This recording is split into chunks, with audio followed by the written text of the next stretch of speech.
მართვის მოწმობის სასაღებად საჭირო თეორიული და პრაქტიკული გამოცდა არ თულდება, არ იცვლება არც საკითხების რაოდენობა და არც ტესტირებისთვის განკუთვნილი დრო. შინაგან საქმეთა სამინისტროს მომსახურების სააგენტოში აცხადებენ, რომ შეიცვალა მხოლოდ თეორიული გამოცდის პრინციპი. დეტალები დააზუსტა ლაშა ჩხიკვიშვილმა. სანამ მართვის მოწმობას აიღებთ, მოქალაქეობრივი მოთმინება გამოიჩინეთ და რიგში ჩადეკით. შემდეგი შემოვიდე, შემდეგი. მადლობა.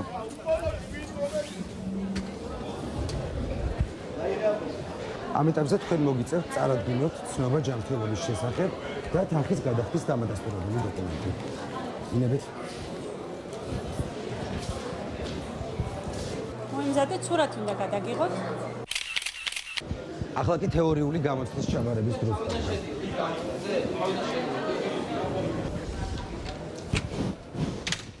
მართვის მოწმობის აღების მსურველებს თეორიული გამოცდის ჩაბარება 15 დეკემბრიდან ახალი ბილეთებით მოუწევთ. ახალი საგამოცდო ბილეთების სწორი და არასწორი პასუხები იცვლება, რაც საგამოცდო ბილეთების მექანიკურად დამახსოვრებას ძოლისგან განსხვავებით გამორიცხავს. თუ თქვენ წარმატებით ჩააბარეთ გამოცდის თეორიულ ნაწილს, ერთი თვის ვადაში თქვენ შეგიძლიათ 5 ჯერ გაფუძნოთ პრაქტიკის უფასო გამოცდაზე.